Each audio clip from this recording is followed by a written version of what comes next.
vocês. Bom, antes da gente começar, eu queria agradecer a todos vocês por estarem nos recebendo aí na casa de vocês. Porque com as nossas aulas, nós estamos entrando na casa de vocês. Muito obrigada por nos receberem, tá bom? Então agora a gente vai começar a nossa aula, sendo que a gente vai continuar trabalhando com rotas, trajetos e localização, tá bom? Então a gente vai fazer a página 37. É o seguinte, né? Corrigir a página 37, que foi tarefa de casa. Na página 37 a gente precisa colocar a data do dia 23/4. Mas como assim? Ela foi tarefa de casa? Foi, mas nós estamos fazendo junto hoje, no dia 23/4, tá bom? Então na página 37 coloca a data do 23/4. Então vamos começar a nossa aula, tá bom? Nossa correção. A 3 diz o seguinte: leia o trajeto que o ônibus percorre para deixar a Vitória em casa, saindo do ponto indicado no mapa. Então a gente vai fazer pontinho por pontinho. O primeiro pontinho fala o seguinte: segue em frente, vamos acompanhando, segue em frente, na primeira esquina vira à direita e percorre uma quadra. A gente já sabe que uma quadra de uma esquina a outra. Aí ela vai virar à esquerda, a direita para cá, a esquerda para o outro lado. Percorre 2 quadras, percorreu 1, 2 quadras, vira à esquerda e segue em frente. Aí aqui a gente chegou no final da rua. Aí muitos podem falar, mas tem continuação essa rua. Não tem, porque aqui já é outra rua. E aí tá falando pra gente fazer um X na casa de Vitória. A gente vê que a casa de Vitória é exatamente essa aqui, após realizar o percurso. Lembrando, tem que ser trabalhado direita, esquerda e quadras, tá bom? Tá tendo dificuldade? Se posiciona como se você estivesse exatamente onde o ônibus está e vai fazendo os movimentos, tá bom? Para que você chegue até a casa da Vitória. A 4 agora, tá? A turma de cá está reunida para fazer o trabalho da escola, tá bom? Então nós vamos ver aqui. Escreva o nome de cada criança seguindo as dicas abaixo. Bia está sentada à esquerda de cá. Então nós vamos ver quem seria a Bia aí nesse caso, à esquerda de cá. Exatamente. A Bia é a mocinha de cadeira de roda. Aí aqui a gente tem Manu está sentada à direita de cá. A gente já tem a Bia à esquerda, então à direita vai ser a mocinha aqui de franjinha, a Manu. E aí nós vamos ter o terceiro pontinho. Ana está entre Manu e Felipe. E aí a Ana seria essa mocinha aqui, porque ela está entre Manu, está de um lado, e Felipe está no outro. Então a gente já sabe que a Ana é essa mocinha morena aí. Aí nós temos também que o Felipe, onde estaria o Felipe nessa situação? A Ana está entre a Manu e o Felipe. A Manu está de um lado e o Felipe é um loirinho, né? Fazendo aí o último pontinho, nós temos Luana está sentada à direita de Felipe. Então vamos entender que a Luana é essa última aqui que a gente conseguiu entender. Finalizando a página, a correção da página 37, vocês podem pausar o vídeo para vocês conferirem se está tudo tranquilo, se está tudo certo na atividade de vocês, tá bom? Agora estamos concluindo a nossa aula, onde está sendo trabalhado rotas, trajetos e localização, tá bom? Sendo que a gente realizou o trajeto lá para a casa da Vitória. A gente trabalhou com quadra, sendo que quadra é de uma esquina a outra, direita e esquerda. Gente, é legal vocês também utilizarem isso e reconhecerem que isso faz parte da vida de vocês. Tentem relembrar os trajetos que vocês realizavam para vir da casa de vocês até a escola. E aí, colocar ele, vai uma quadra, vira à direita, vira à esquerda, descrever de verdade o trajeto que vocês faziam de casa para a escola. Para que quando a gente volta, a gente converse um pouquinho sobre o trajeto de vocês, tá bom? Concluindo a nossa aula, na próxima aula a gente vai continuar realizando atividades e continuar aplicando os nossos conhecimentos relacionados a rotas, trajetos e localização. Direita e esquerda tem que ser trabalhado muito, tá bom? E é isso, gente. Continuem se cuidando. Hoje é a nossa última aula da semana. Amanhã eu não tenho aula com vocês, mas eu desejo a vocês um bom final de semana desde já. Tchau, tchau.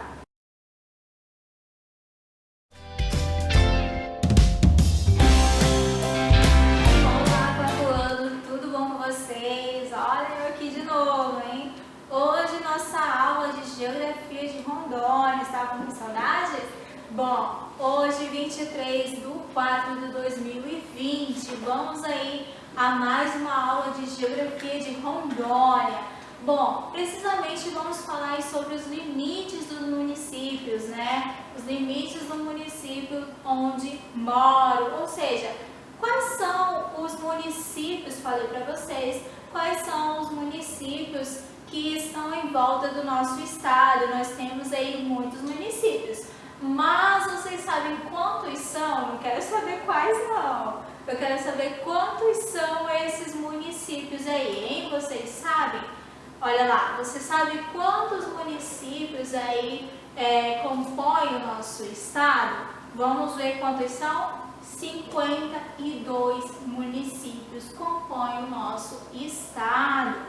Esses 52 municípios que compõem o nosso estado, eles têm funções muito importantes para o nosso estado, certo? Mas, professora, quais são essas funções? Bom, calma aí, vamos chegar lá. Primeiramente, eu quero fazer uma outra pergunta para vocês. Vocês sabem o que é município? Falei aqui sobre o município, mas e aí, vocês sabem o que é município? Bom, o município é composto por uma área rural e uma área urbana. O município é composto por uma área rural e uma área urbana, olha só. Mas uma pontuação importante aí é que nem todo município ele possui uma área rural, ele pode ter apenas uma área urbana, certo? E aí, voltando para o nosso estado, sabemos aí que o nosso estado tem 52 municípios. Aí, olha só, observe aí esse slide que está sendo mostrado para vocês. Como município, entende-se que o espaço territorial, político, dentro de um estado ou unidade federativa, é o espaço administrado por uma prefeitura. O município possui sua zona rural e sua zona urbanizada. Os municípios vizinhos, aí vai lá, eles são importantes para quê? Para que eles são importantes? Além de possuírem espaços bastante semelhantes aos nossos, também podem ser parceiros nas resoluções de vários problemas. Mas, professora, quais são esses problemas? Aí tá, vamos lá. Primeiramente, eles podem fornecer alimento para outros locais, para outros municípios. Eles podem fornecer a questão da vacinação, né? Nós temos a questão da agricultura, que ela é grande na nossa região. Então, a vacinação ela é um ponto muito importante, fornece vacinação para os animais também, a alimentação, a distribuição de mercadorias. Por quê? Como assim, professora? Às vezes, quando nosso escoamento, né, de mercadorias, nós temos aí o Rio Madeira, que é um importante rio que leva o nosso alimento para outros locais. E aí tem outros municípios que eles não têm uma passagem para esses alimentos. O rio, às vezes, eles não têm como fornecer alimento para os locais. E aí esse alimento, ele vem para o nosso estado, para o nosso município, e daqui ele segue viagem, segue adiante. Então, ele ajuda na distribuição de alimentos, né? Então, esses municípios, eles são importantes em relação a esses fatores também. E aí eu pontuei algumas curiosidades para vocês. Olha lá, qual é o maior município qual é o maior município aí do nosso estado? Porto Velho. E o menor município? Teixeirópolis. Eu apresentei isso para vocês em sala de aula, não foi? Teixeirópolis. A importância do município, ela não está relacionada apenas no trabalho, localização, população, mas também em suas características sociais, culturais e econômicas. A questão das festas culturais que acontecem em outros municípios, né? Nós temos a questão dos bois, né? Das feiras aí de agroindústrias que acontecem em outros municípios, os festejos também eles são muito importantes para as outras localidades. As suas características sociais, a economia, aquilo que eu falei, na distribuição de alimentos. E para o desenvolvimento de Rondônia, especialmente, né, é necessário que todos os municípios trabalhem juntos. Olha só, para que o nosso estado cresça, fique mais bonito, né, mais rico, é necessário que todos os locais, todos os municípios, eles trabalhem juntos. E aí eu quero, né, desejar para vocês, finalizando aí a nossa aula, uma boa aula, e como atividade para casa vai ficar a página 5 e a página 7 de Geografia de Rondônia. Um lembrete aí para vocês, coloquem aí a data dessa aula, tá bom? Não esqueçam, Geografia de Rondônia, tá? E a data da aula, 23/4, certo? Não esqueçam. Então, se cuidem, um abraço, até a próxima.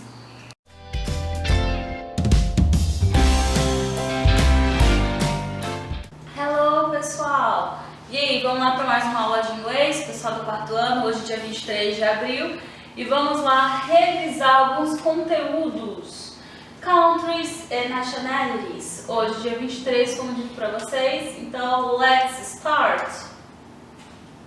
Aqui, pessoal, vocês vão lá no livro de vocês, na página 6. Vamos revisar esses países que tem aí, tem país e tem a nacionalidade. Então, o que diz o seguinte, listen and repeat. Vai rodar um áudio ali e você vai escutar e vai repetir em casa, tá bom? Então, let's go. 2. Listen and repeat. Italy, Italy, Italian, Italian, China, China, Chinese, Chinese, Brazil, Brazil, Brazilian, Brazilian, Russia, Russia, Russian, Russian, Mexico, Mexico, Mexican, Mexican, the UK, the UK, British, British, Scotland, Scotland, Scottish, Scottish, Germany, Germany, German, German, the USA, the USA, American, American, France, France, French. French. Teacher, mas os nomes aqui cortaram aqui no final, não tem problema. Você tem o livro em casa, página 6, era só acompanhar, tá bom? Então, olha só. A gente vai revisar os pronomes também. Por quê? A gente, quando fala de nacionalidade, a gente diz assim, eu sou brasileiro, no português. No inglês vai ficar de uma forma um pouquinho diferente. Então, primeiro vem o meu pronome, depois o meu verbo be, que é o verbo ser ou estar, no caso eu sou, né? Falando de nacionalidade, eu sou brasileiro. Como vai ficar isso? I am Brazilian. Agora, se eu não fosse brasileira, I am not Brazilian. Assim também você vai falar para você, que é you, she, he, it, we e they. Lembrando que it eu uso para ele, ela, mas aqui é para bichos, animais ou coisas, tá bom? Então a forma afirmativa vai ser essa de azul, a forma negativa e contraída vai ser essa de vermelho. Aqui temos as nacionalidades, algumas delas, tá? Então assim, é só para revisar, Titi, precisa escrever no meu caderno? Sim, precisa sim. Então coloca a data de hoje, 23/4, bem bonitinho, e coloca esse quadrinho de revisão, tá bom? Depois de revisar aqui, a gente tem uma activity. Você também vai ter que colocar no seu caderno. Você vai colocar a data de hoje, o nome da teacher, activity e associar. O que você vai associar aqui? O país com a nacionalidade, tá bom? Então, dá um pause nesse vídeo e aí você vai voltar para corrigir, beleza?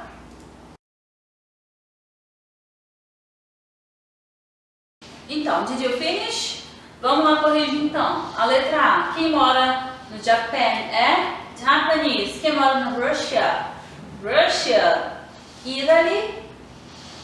Italian. The UK? British. Quem mora na China? Chinese. Quem mora no Scotland? Scottish. Germany? German. The USA? American. Teacher, estava fácil, vai ficar só com essa atividade número 1? Não, tem number 2 também. Complete as frases. O que você vai fazer? Você vai completar as frases com a nacionalidade. Por exemplo, a gente tem a letra A. Mariana is from Mexico. Ela é do México, então você vai completar com a nacionalidade dela. Teacher, a nacionalidade eu não lembro. Olha no livro, volta no vídeo que vai ter as nacionalidades, beleza? Dá um pause no vídeo agora, copia as atividades, as respostas e volta para corrigir comigo.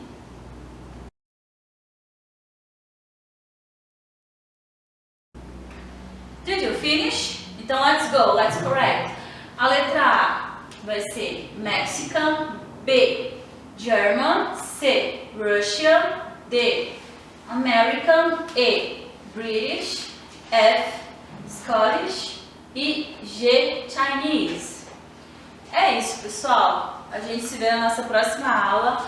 Goodbye!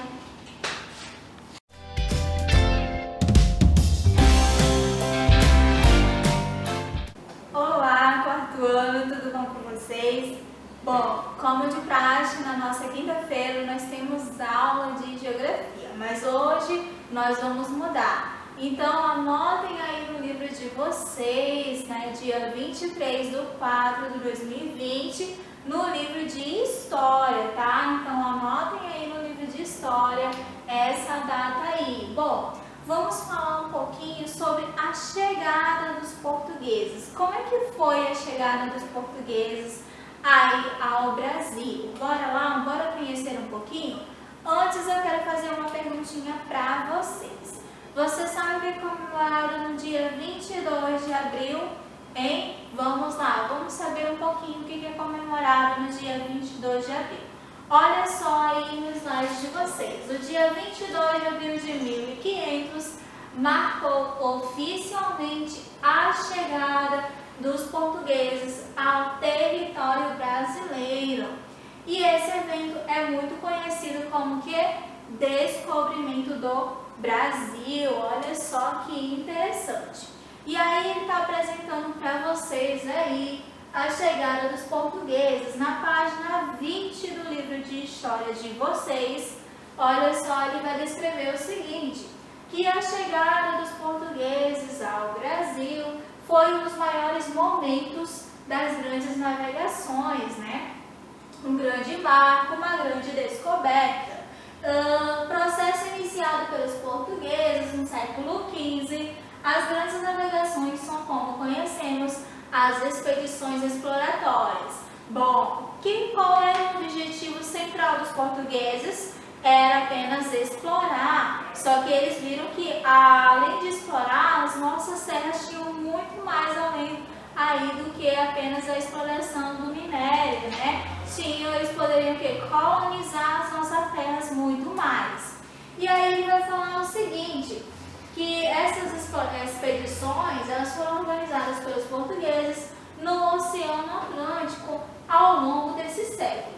Isso foi possível graças a uma série de fatores. Vamos ver quais são esses fatores aí. Unificação do território, questão política e localização geográfica. Gente, olha só, unificação do território, o que ele quer dizer com isso? É a questão de juntar os territórios, né? Não é juntar, é ligar, vamos dizer assim, ligar os territórios portugueses e o território brasileiro com relação à economia, que é a exportação, a importação, ou seja, centralizar os dois como as duas maiores economias. A questão política, porque os burgueses, como nosso território ele é favorecido em questões da mineração, agricultura, café, algodão, entre outros, aí os burgueses com questões financeiras ajudavam nessas expedições. Outro ponto aí que nós vimos é a localização geográfica, estava localizado aí no próximo ao Oceano Atlântico com fácil navegação, certo? O que podemos aprender com tudo isso? Bora lá pontuar o que nós aprendemos ou podemos aprender com tudo isso.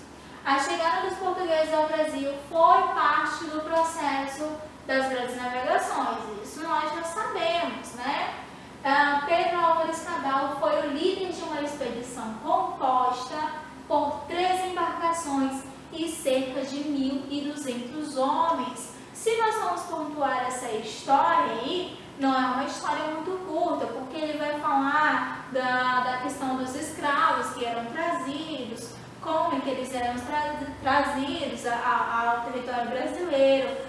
Sabemos que não eram em condições fáceis, os escravos eles eram colocados nessas embarcações com formas precárias, não era tão fácil assim.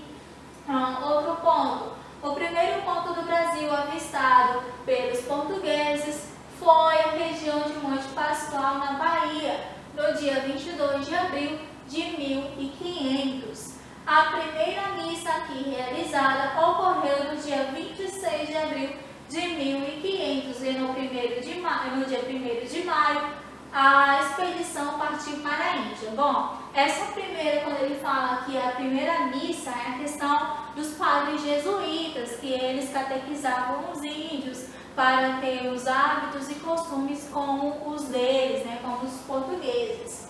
E o primeiro nome do Brasil, como consta na carta de Pedro Vaz de Caminha, foi Ilha de Vera Cruz. Olha só, Ilha de Vera Cruz. Então, esses aí são algumas das características que talvez vocês já tenham visto ou que vocês estão aprendendo agora, Então, a gente colocar essa aula em especial para vocês saberem o que aconteceu no dia 22 de abril, para vocês não esquecerem mais, certo?